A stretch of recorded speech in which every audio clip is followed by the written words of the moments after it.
دا تراوی اته دي او کشل دي. نو ما ته افسوس په دې خبره راځي چې کاش چې دې قوم کې علم وې نو دا مشکلات بنن دې قوم ته نه وې. ځکه چې کوم قوم کې علم وي هغه قوم ته په هیڅ مسله کې مشکل نه وي. په دې خپل زړه کې ښه مطمئني. کوم قوم کې چې علم نه وي او د علم سره بیا پکې عقل هم نه وي نو هغه قوم ټول عمر د مشکلاتو شکار وي. په هر قدم ورته مشکل وي، په هر قدم ورته تکلیف. نو عزیزانو مونږ کې دا دواړه نشته، علم هم نشته او عقل هم نشته. د دې وجنه وقتی طور د مولا په بیان یا په وینا هغه شی ستاسو په سمجھ کې راوستل دا ګران ځکه دی چې اوس فرض که زه په یو مسله باندې یو بحث وکړم او کم خلق چې د دې قایل دي چې تراویح اته رکعاته دي نو هغه به درته لګیا شي خپل دلایل به وایي. نو ته به وایې چې یاره اوس چا پسې لاړ شو، دا مولا دی دا مولا دی دی دا وایي هغه دا وایي، اوس چا پسې لاړ شو. نو دا چا پسې لاړ شو ټکي نه ښه دا دی چې دا علم سړی په خپله زده کړي. اوس دا الله احسان او هغه مهرباني ده، مونږ ته هیچا پسې د تلو ضرورت نشته. زه پوهیم چې تراویح څو رکعاته دي، بنیاد یې څه دی، ختمونه څو کول پکار دي، بنیاد یې څه دی، د جمعې مونځ کیږي او که نه کیږي، بنیاد یې څه دی. زه پوهیم، ما ته هېڅ تکلیف نشته. تکلیف کده دې قوم ته دی چې دی د علم او د دین نه لري، نو د هر قسم مشکلاتو شکار. عزیزانو بنیادی خبره دادا چې په دې مې پوی کوي چې مون فرض دی او تراویح سنت دی.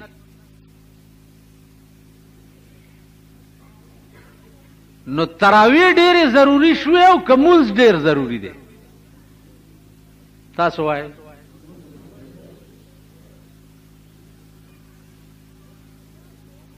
نن دنیا کې وګوره په تراویح کې هر جماعت کې 2000 خلق ولاړي او مغه مالت کې بیا سار ګوره په فرضو کې 2 صف هم نه.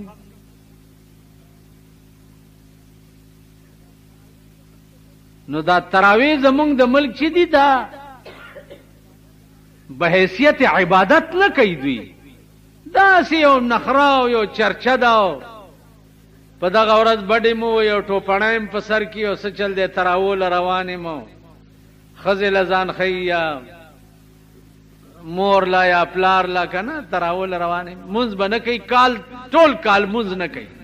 په دې ورځو کې هغه هم تراویح ته جومات ته راشي. نو دې وجې نه ما عرض وکړو چې نه علم شته دې قوم کې او نه عقل شته پکې.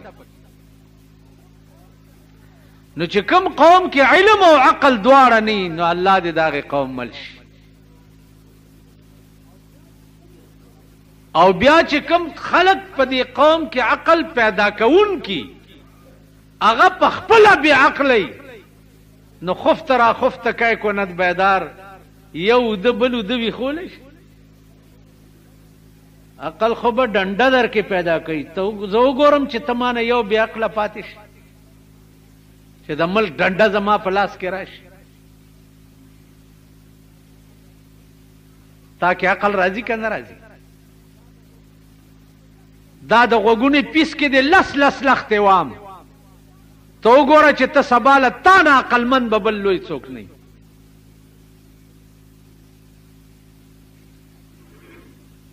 نو عزیزانو چې د قوم رهنمایان او سرداران هم بې عقلی او قوم هم بې عقله او بې علمی، انجام به د هغه ملک صحیح. زه خو کله خپه شم په دې چې د دې قوم ملاتوب کول دا داسې شی دی لکه یو بزرگ وایي چې انجام محبت معلوم اگر ہوتا نہ دل ہی دیا ہوتا اور نہ پیار کیا ہوتا. وای کده مینه انجام راته معلوم وې نو نه به مې زړه ور کړی وې او نه به مې مینه کړی. نو دا قوم د دې قابل نه، خاص کر د مازیګر ټیم کې د دې قوم تماشا وکړي. چا چې ځان سره اچار مچار روان کړي یا ځینې خلکو پکې ګلونه هم غاړه کې اچولي، د هلکانو پکې ګلونه غاړه کې اچولي، څه چل دی وایي روژه یې نیولې، اچار دی او چټني ده او مربا ده او دا یې روان کړي. بیا په لاره د دوی دا خبرې لږې واوره، د دوی لا مجلس لږ واوره. نو کته د سړی زوی او لږ عقل درکې نو ته به دا محسوسه کې چې واقعي زه په سپو کې اوسېږم. دا د سړي زامن نه دي.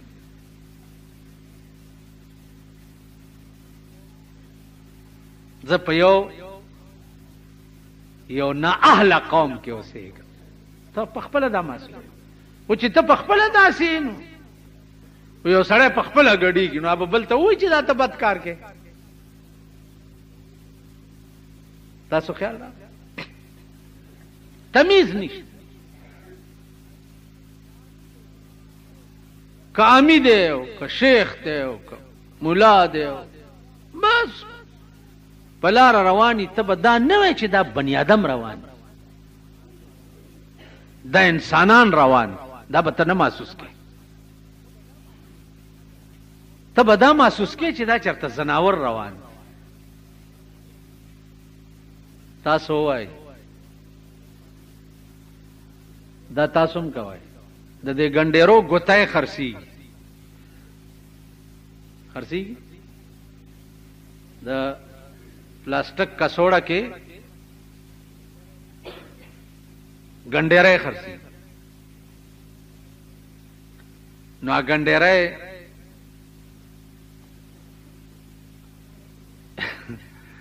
یو څو شیخان دي روژې نه مخکې او زما مخې ته تېرېږي او دا ګنډېرو ګوتی لاس کې نیولي دي او دا ګنډېری چې خوله کې واچوي خو غټي که نه نو دا خوله یې ورته پوره وازه شي. چې خوله یې وازه شي نو برېت یې په یو لاړې شي، ګیره په بل طرف کږه شي، سپېږمې بل خوا ارتي شي. نو هغه ګنډېری هم خوله کې اچولی دا شړکېږي او ما ته هم ګوري. نو ورته مې اشاره وکړه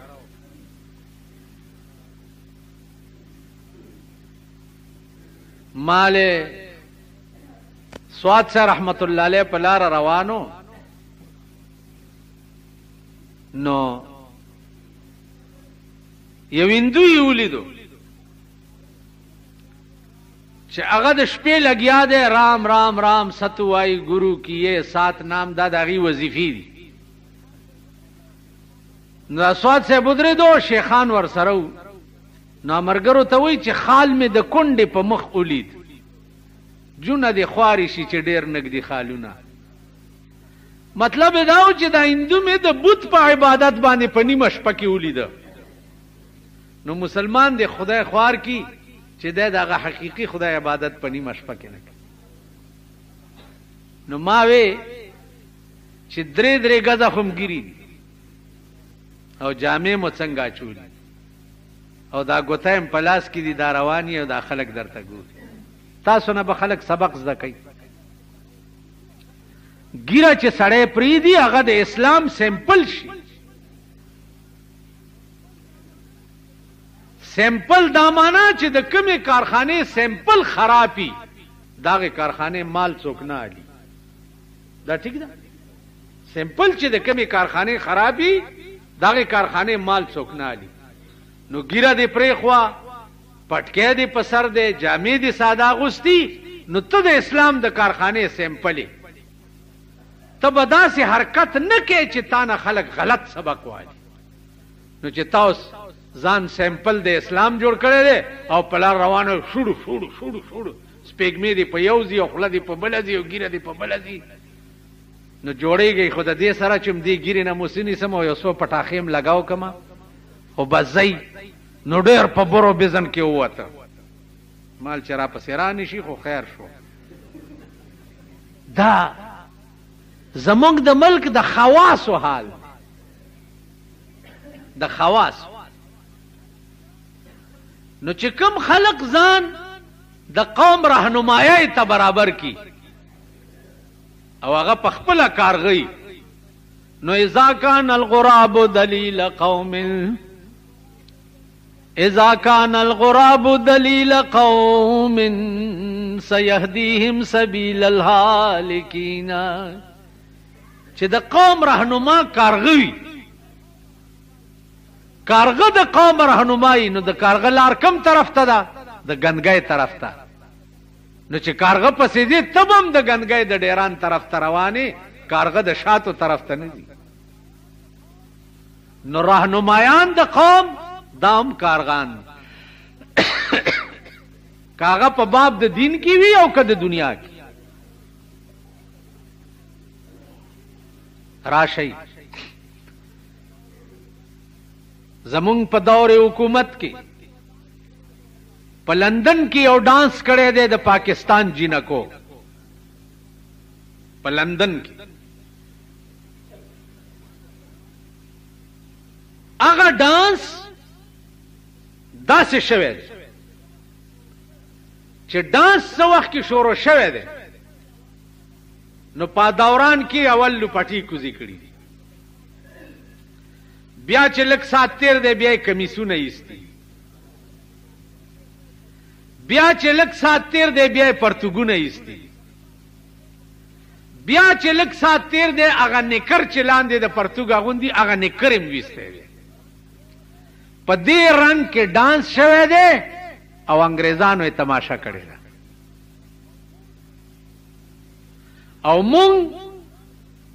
د هغه جینکو پلاران یو رونه یو مونږ په فخر کړی دی چې زمونږ بچی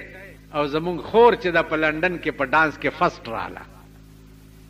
تاسو په دې شرمېدلي ملک کې اوسېږئ.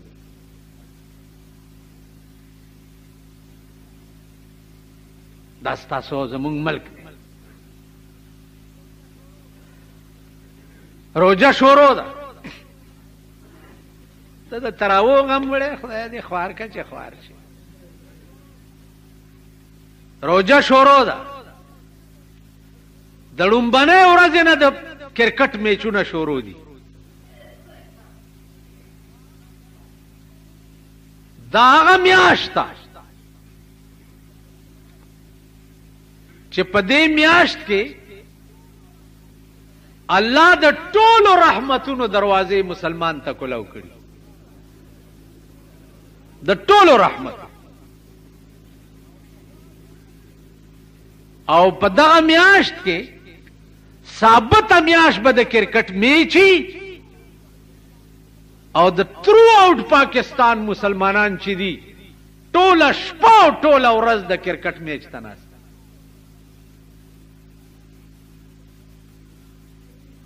او زه به څه وکړم که زه وایم چې زه نه ګورم د کرکټ میچ ما سره کور کې به ټي وي زه به خپل ماشومانو ته پړی اچوم خپو کې د چیلای بچي دي پوی بم نه پکې تلی به هلته به ګوري که داسې نه ده ته خو به ځان بچ کې ته به خپل بچي څنګه بچ کې نو ټوله میاشت به دغه غویمه لګېدلي.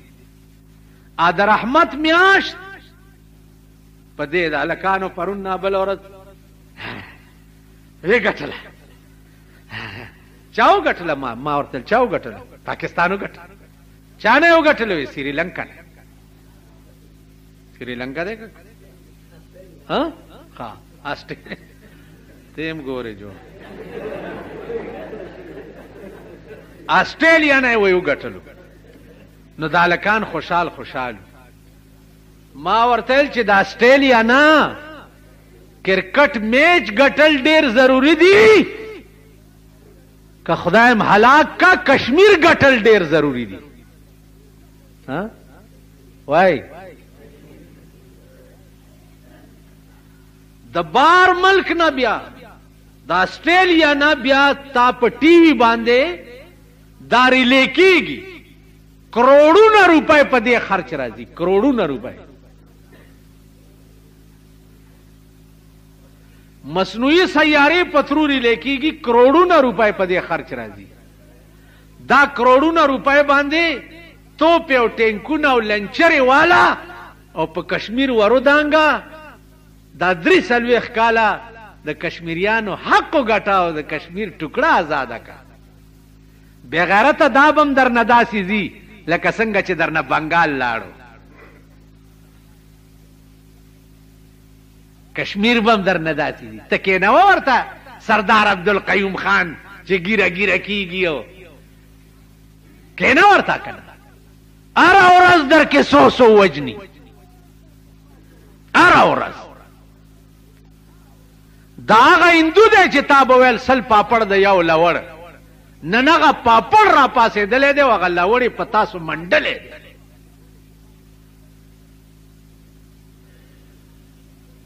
ته چې د آسټریلیا نه په میچ ګټلو خوشحالېږي. بېغیرت قومه د مسلمان د ښځو د لوڼو د بچو آبرو وګټه په کشمیر کې چې هغه نن هم د هندوانو لاندې پرتې دي. تاسو له شرم نه درځي؟ نن ستا د مسلمان لوڼه سیکانو سره پرتی دي او هغې نه بچي راوړي لګیا دي. ته چې لویه توره کې دلته نو یو مې کشمیر مناوو هړتال وکړي. هړتال وکړي. زمونږ دا خریلی چې دی دومره اعلان وکړي هړتال وکړي. خریلی پېژنئ؟ نه هړتال وکړي. کور دی وران. د دې داسې مثال دی لکه سړی په ښځه را باندې کي دی وهي او هغه وایي چې های های های هغه ویر کوي او دا یې وهي لګیایي. مونږ هغه ښځې هندو را باندې راایښي دي او مونږ وایو چې های های های های های. دا هغه بې غیرت. نن ستا په ملک افطار پارټیانې کېږي. هغه خلق افطار پارټي کوي چې څوک روزي نیسي نه او بیا افطار پارٹی کیږي په انټرکان کې په جان او ډین او گرین هوټلونو کې افطاری پارٹی ده. تاسو په ایمان وای چې تا نه چا خور او مور تختولی طالب افطار پارٹی خوان درکې؟ مونږ نه خو هندوانو خویندې او میندې تختولی دي. تاسو له شرم نه در؟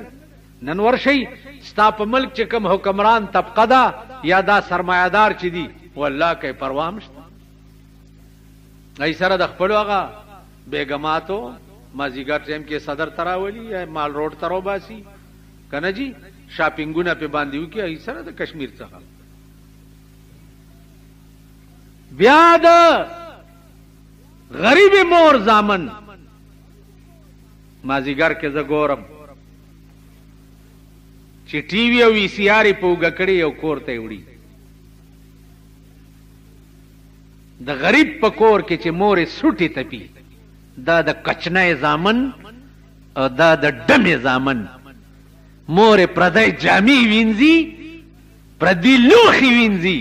او زوی ګانډوی په اوږه باندې وي سي آر یې ښیي او د شپې بلو پرنټونه پکې ګوري.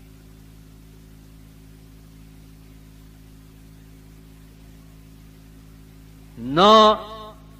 قوم در تدا عالم جوړ کړي دي په هر بازار کې دا عالم جوړ کړي حکومت درته سینماګانې جوړې کړي دي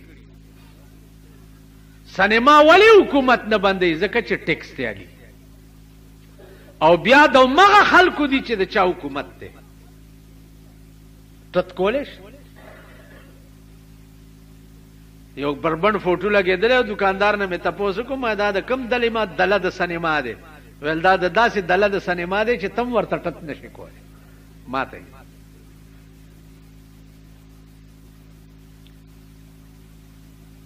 نو عزیزانو عرض میں داو چې د دې ټولو خبرو لب لباب داده چې اذا کان رب البیت بالطبل زاربا اذا کان رب البیت بالطبل زاربا فلا تلومن اولاده بالرقص چې د کور مالک پلار هغه دوپړی غږی نو که زوی یا لوري ورته ګډیږي نو زوی لور به ته ملامت کی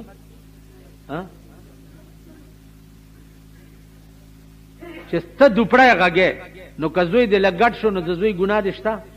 یا دې لور لږه ګډه شوه یا دې ښځه لږه ګډه شوه ځکه چې ته دوپړی مارې خوا به ګډې ماري که نو چې د ملک سربراهان دوپړی ماري نو مونږ که ورته لږ ګډیږو ملامت کوئ امه مونږ په دې خوشحال کی چې مولانا سے روجه ده خامخا څه به دې پکارېږي ده سپینه غوندې لفافه یې ورسره او که نه الله دې سپینه لفافه کې یو څلور پنځه د جنا صاحب لوټونه نو مونږه ټوله روژه د هغه په صفت تېره کړو او هغه که په رڼا ورځ خرې سره ونیوی شي مونږ وایو دا زبر ځکه چې ما له لفافه را کړې وه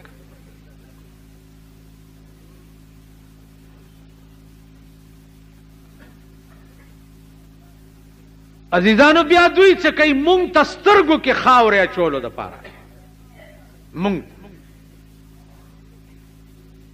ونیسئ دا سبزی والا ټیپر یې ګران کړي ونیسئ پولیس والا هم رامنډ دفتر ته مال مه برړېږه د اوښ په شان څوک نیسي وایي دا باټینګن ګران مال دا باټینګن ګران د کم ځای نه راغلي د شي بنیاد معلوموئ سرونم د چرګانو ټټوشه بنیاد معلوموه دې خوا وګورئ اوبه د چت نه راساسي او زه لیو ځمکې له ورکوم نو دا اوبه بندېږي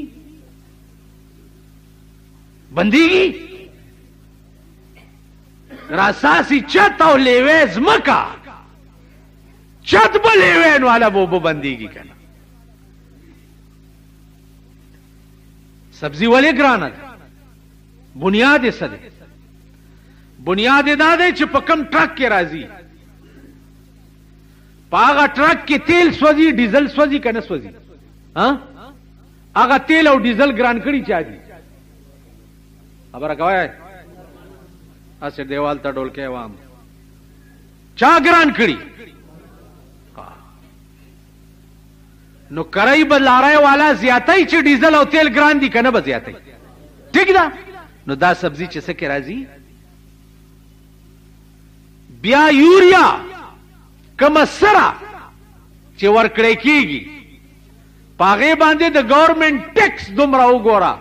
چې بوره د 10 نه 100 روپو ته ختلې ده ټیک شو بیا راشي هغه سبزي منډۍ ته په سبزي منډۍ کې په لاره ورته ستا نور پړانګان ناستي د کمیټۍ چونګي ټیکس چونګې یو چونګې د کمیټۍ په 2 او 3 کروڑه روپۍ لیلام شوی نو په 3 کروڑه روپۍ چې کم چونګي لیلام وي په هغه چونګو چې لارۍ تیریږي هغې نه به د سرکار ټیکس مالي د ټیکدار بم تیالي او هغه چونګي محرر او اسپیټر صاحب با خپل رو جماعت هم تیالي نو چې هغه د سبزی لاره منډۍ تر رسی نو 2000 روپۍ خو په د سرکار ادا شي بیا راشي د منډۍ پړانګانو ته تاسو ورشي د فروټو د منډۍ پړانګانو ګورئ داسې ساربدي چې لاس په خوي داغیا جایدادونه وګورئ داغیا دولت وګورئ په دغه سبزی منډۍ بیا د فروټو منډۍ ته ورشي داغي دا حال چې د سوات نه مالټې راوچتي کی او تر پیښور راځي 2000 روپۍ په تا کمیټه او چونګیانو اغست بیا راشي د فروټو منډۍ ته بیا ورته دلته یو بل تار پیټونه استه مشر چې دی هغه داسې دی لکه د تارکولو پیپی ته دی چې واسکټ وراوست هغه د فروټو کریټونه بیا د شپې په بنگلو تقسیم شي بنگلې پیژنې خاورې پیژنې بنگلې تاسو بنگلو ته څوک نږدې پرې بنگلې خداغه چا دي چې تاسو بنگلو ته رسولي دي ورنږدې خوشه او بیا چې داسې خړم نه ببر صوبر ټول ګیره ګیره چې ورشه نو خدای دې رحم وکړي چې 500 بټا پولیسو والی په دې بنگلو بیا کریټونه تقسیمي دا دا اورېدو خبرې نه کوم مارشه په خپل لیدلې نو بیا وې یو لوی بلا سره ناس ټلیفون ورته السلام علیکم حاجی صاحب جو اسوکو نو نامه خو نه غسته ځکه چې سړی ز پیژنه مفروټو منډي وای ما ته وی چې دا ما یو دوستو سره کریټونه وروړي مال دوست نو پلانې و ول مال پلانې و سار لسخه مالټې په قوم خرسي سار ماخام تعالی یو خې مالټو کریټ درولېږي سار له 4 سکه نه مجسټریټ نږدې ورتلې شي او نه پولیس نږدې ورتلې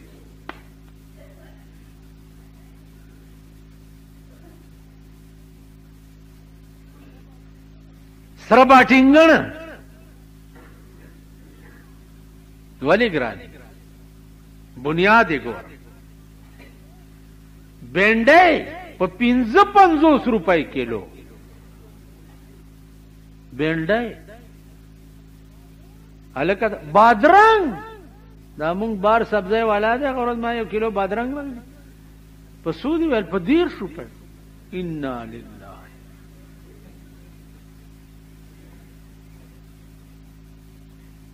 دا چا کړی دا د الله قهر دی په دې ملک او په دې قوم او بیا زور غریب لول راغله دی زکه چې د دې ملک فیصله د تقدیر غریبان کوي نو زور خدایم دوی نه وباسي مالدار ته خبر نه که په 1500 روپۍ کیلو بینډای شي بنگلو والے خړې شي کني شي تم ته پلار نشه که په 15000 روپۍ یو ټماټر شي مالدار خړې شي کني شي ته زچرته دنیا منیا استعمالوا یا چرته دغه دانه دانه سي دا سرو باټینګونو په ځای استعمالي دا سي وړي وړي وګدي داني انار دانه استعمالوي باټینګن نشي نور بدزان تماشه کوي نو ګناه د چا ده او سزا چاله ورکړي کی ګناه د سرکار ده دا لرګې ده ما په 10 روپۍ اغسته ده نو زما دا حق دی چې په 12 خرڅ کم کنه دا زما حق نه دی چې زه دکان مې نیولې کرای ورکوم ټول ورځ ورته ناستم نو دا په 12 خرڅوم کنه او تراشي او ما چالان کی چې دا په 12 وړي خرڅه نو تا مال په لاس را کړې ولې دی چې زه په 12 خرڅ نه کما سره باټینګن کا دکاندار په 14 روپۍ کیلو خرڅای نو هغه ته په 12 پریوتیم دي کنه او چې اچانه ورته پریوتی دی هغه له نږدې نشي ورته نو کمل کې چې د انصاف دا حالي او د ظلم پکې دا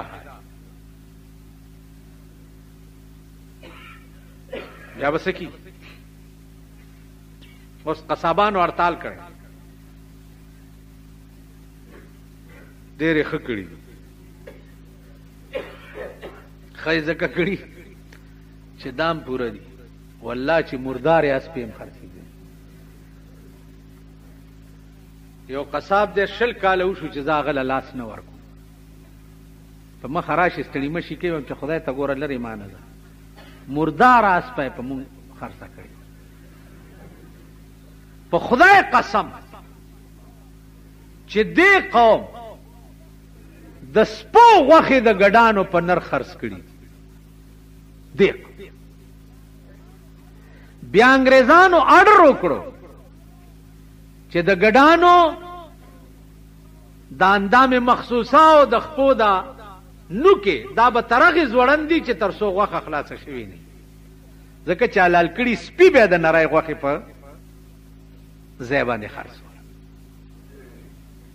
دلته یو مشهور کبابي دی دنیا ور خلاص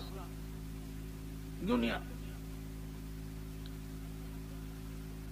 الته موټر پنچر سو کې ناستما ا دکاندار ته مې چالک دې کبابي نه خو بتاسو وې چې جی ما خو 15 کال وشو چې دا کباب نه دی مالوري ول میخه مړه شو ول درته ول چې مال راک ول مال چې مړه شو وې تی غم مکو وې امړې نه سرمنو وستو په فریزر کې خو د ناغه ورځ وا ول په بل ورځ کې مکړو بس خپل عادت ور سره وکول کباب په خلکو خورو په کې مال هم ویلو 100 روپے راک دې حد لبیا دا قوم ظالم اوس دې که صحیح کار کوي تی ورته نه پرې یو قصاب چې می خوالي په منډي کې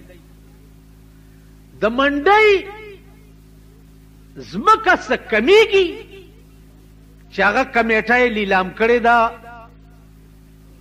او داغه کمیټه ټیکس لګولې دی په هغه میخه چې کوم چا واغستا نو یو میخه چې د قصاب موګي ترارسي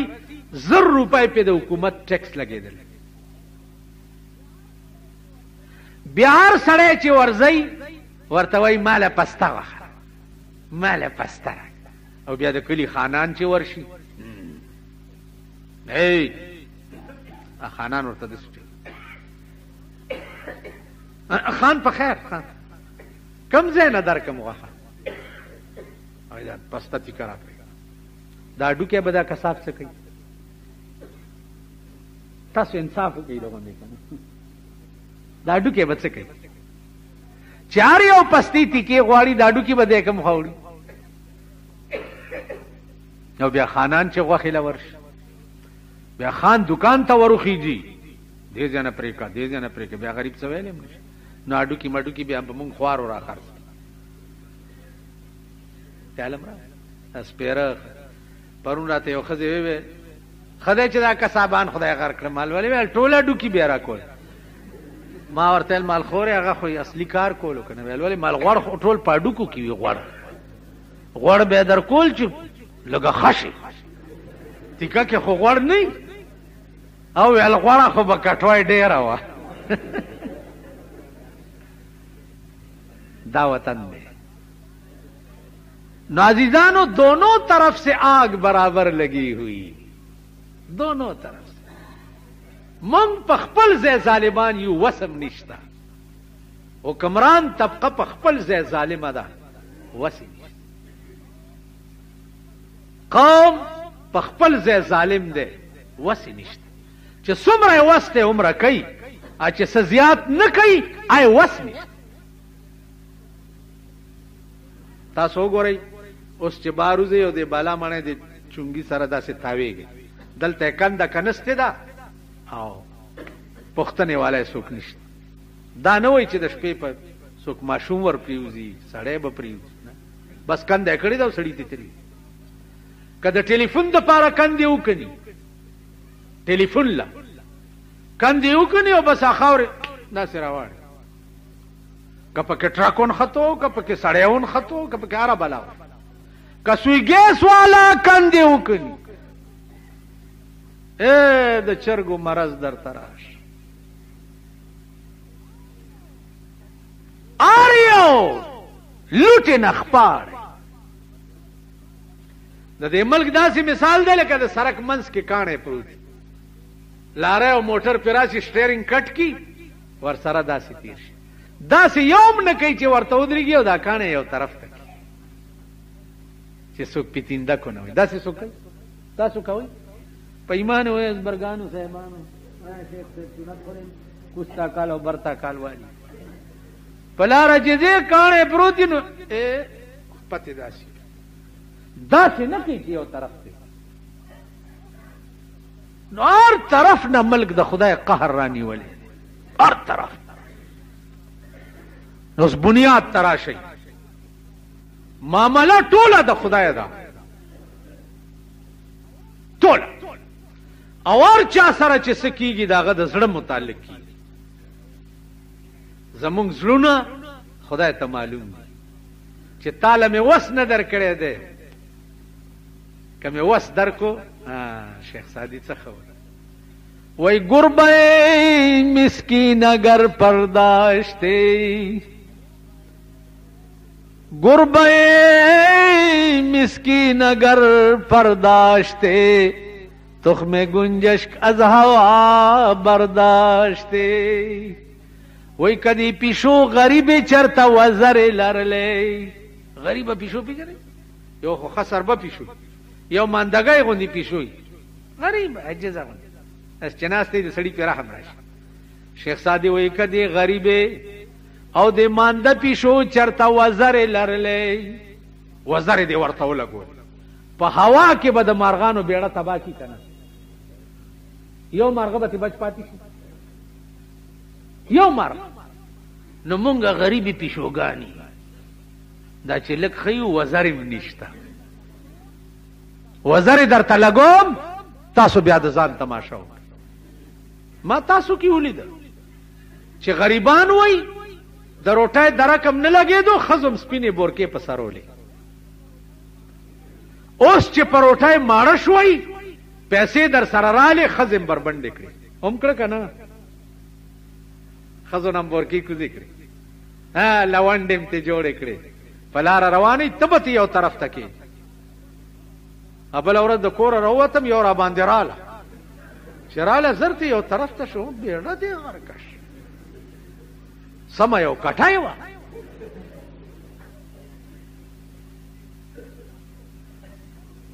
نو تاسو وزر نشته چې وزر اوس دا زما د کور خبره نه ده قرآن ویلی دی چې لو بسط الله الرزق لعباده نو لبغوا فی الارض خدای وای کده دې قوم رزق ز فراخ کم نو دی بغاوت کوي د چا رزق چې فراخ کړي دی وګورئ کنه د خدای نه څومره باغیان څومره سرکش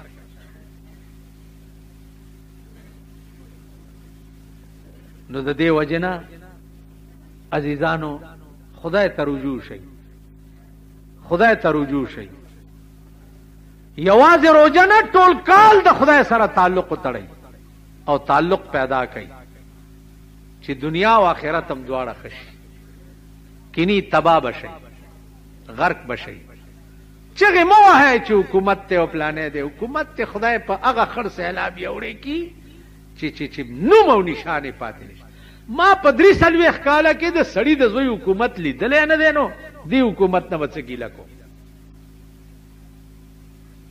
مونږ خو نه لید چې چرتا یو خزاوه 50 مړونه کړی خزو ورتل دا سکه بیختی ویل کور وران شه چې کم یا وکما جوړ می ور سره رانش ویل څه چلی په خو یا وګ نه یا پوزا نه یا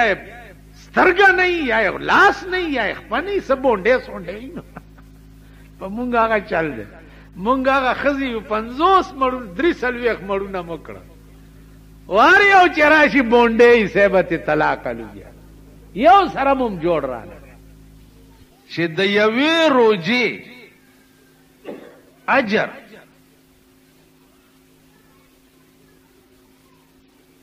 د دې څومره دی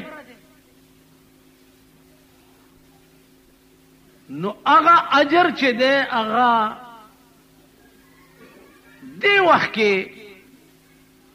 دې مسلمان قوم ته پته لګېدو تصورم نشي کېدی ځکه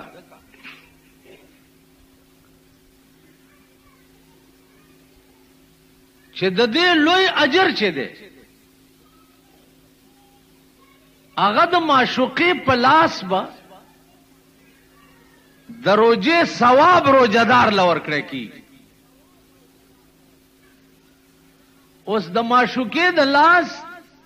د ورکړې خوند چې دی هغه خو د عاشق نه پوښتنه کوه نو موږ نه څه تپوس که نه چې موږ اوس موږ نه عاشقان یو نه معشوقې شته دا خو عاشق صادق نه تپوس کوه چې د معشوقې په لاس عاشق ته کوم شی ورکړی شي داغه خوند څومره ای او داغه مزه څومره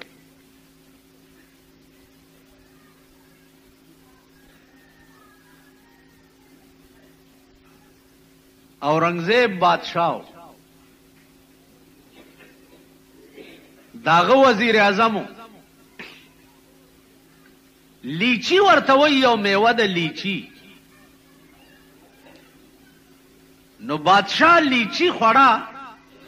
او دا وزیر اعظم راغی نو د بادشاہ د لیچی او 100 دانې راواغسته او په خپل لاس وزیر اعظم ته ورک چې ورځ 13 شوه نو سباله ټول سلطنت ته وزیر اعظم خیرات وکړو ټول بادشاہی ته و چې راځي نن ټوله بادشاہی د وزیر اعظم خیرات ته خوري چاته تپوس کو چې صاحب زوی دې شوه دې څه چل شوه دې هغه وی تپوس مکو دومره لوی کار شوه دې چې زه حل نشم وې څه شوی دې وې په ما دا مهرباني خدای کړې دا چې بادشاہ په خپل لاس ماته د لیچی دانې را نو کجا زاو کجا د بادشاہ لاس نو د بادشاہ د لاس پالیچی دانو باندې د خدای دومره شکریا ادا کوم چې د ټوله رعیت ته روټای کو اندازه کوي بادشاہ انسان دی وزیر اعظم انسان دی مثال دا سي دی لکه زمونږه غلام اسحاق خان صدر دی او دابل خریال وزیر اعظم دی صدر صاحب د لیچی دانی وزیر اعظم صاحب ته خپل لاس ورکی او نواز شریف ټوله بادشاہی ته روټایو کی چاله کجا زاو کجا د غلام اسحاق خان لاس داسې چل شو نو عزیزانو د اورنګزیب په لاس خو وزیر اعظم ټوله دنیا ته روټای کوي او جناب رسول الله صلی الله علیه وسلم فرمایي دا حدیث قدسی دی فرمایي چې الله ما ته وویل چې الصوم لی وانا اجزی به اے حبیبا روزه زما ده دا روزه دا زما ده وانا اجزی به او دروجه جزا با د قیامت په ورځ به ز په خپل لاس تا امتیانو ته ورکو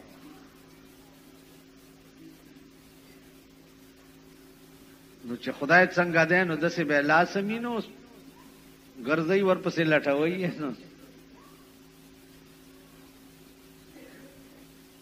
تاسو خیال نه آیو ګډباو ګډې سرولې د موسی علیہ السلام زمانہ وا اورېدلی یو چې داسې یو خدای شته چې دا ټوله دنیا یې جوړه کړې ده او څه ډېر زیات ښایسته هم دی نو ګرځېدو اوس ګډې چیلې په ځای پرېښي دي چې یا الله ته به چرته چې لږ خو دې غاړې باسي یا الله ته به چرته چې لږ دې ښکل کړم یا الله ته به چرته زما د دې ګډو ډېر ښه پای دي چې لږ در باندې اوس کو یا الله ته به چرته ستړی شوی به ډېر چې لږ دې چاپي کړم شپون دی کمقل غوندې دی موسی علیہ السلام پہ را پیغ شو ورته چوت کافر دا سوے تو ہر لفظ کی جدے اللہ محتاج ثابت ہے او اللہ دے احتیاج نہ منزح او مبرہ دے پدی خود کافر شوی وی چی کافر شو میلے وی جی زما خوش پیتا کالا وشو چی دغا وظیفہ کو موسی علیہ السلام ورته وی جی شپیتا کالا وشو چی بی اختی ہوتے هغه ګډې مډې په ځای پرېښوي او لاړو په یو کنده کې الټا سملاستو ویل خدای نو زه څه خبر یم چې ته څنګه خدای او څنګه یادول غواړې ما ته خو الله که پته شته او مال چې په بني ادمو کې به یو ښایسته غوندې بني ادمي دا به خدای نو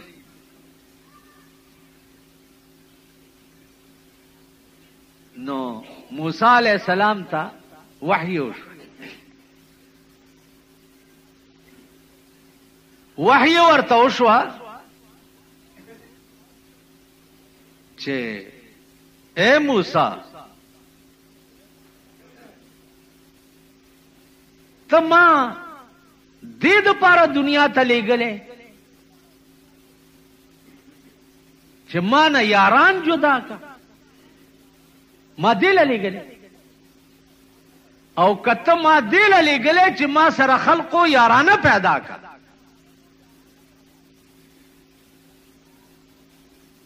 اشپون خو زما یارو اسمان نه خبر ولره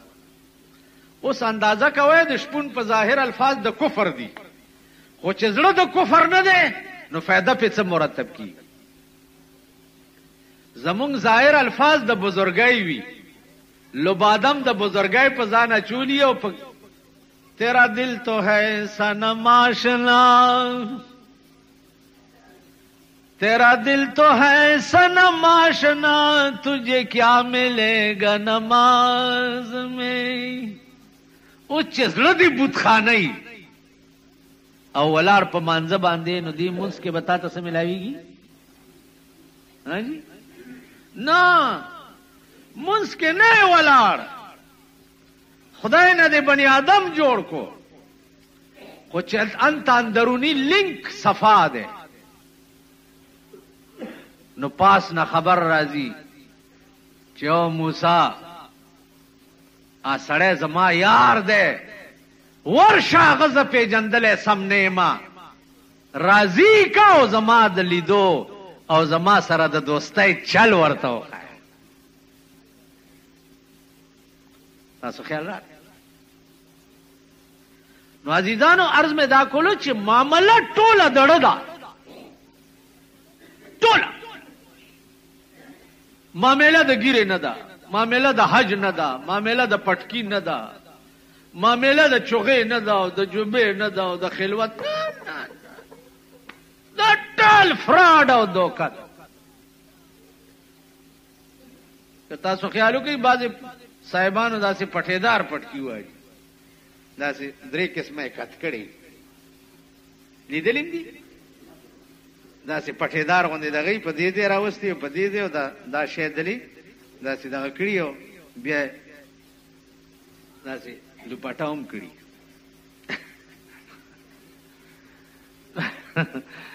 معامله د ظاهري روپ جوړولو نه ده معامله د زړه ده ان الله لا ينظر الى صوركم الله ستاسو شکلونو ته نه ګوري چې چا د ټاټ پاټ کې شکل جوړ کړي نه ولا ينظر الى اعمالکم او نستاسو عملونو ته ګوري. چا فیض راوسته ده او صاحب د دریش په ختم دی ولاړ دی او فیضم لګیا دی غلاس غلوس جوړ دی. هاني د عمل تم نه ګوري چتا. لا ينظر الى صوركم ولا الى اعمالكم ولكن ينظر الى قلوبكم. الله ګوري ستاسو زړونو ته. دې ته ګوري چې زما متعلق ستا په زړه کې څه دي. نو عزیزانو خبره د زړه ده او زړه څه شی دی؟ زړه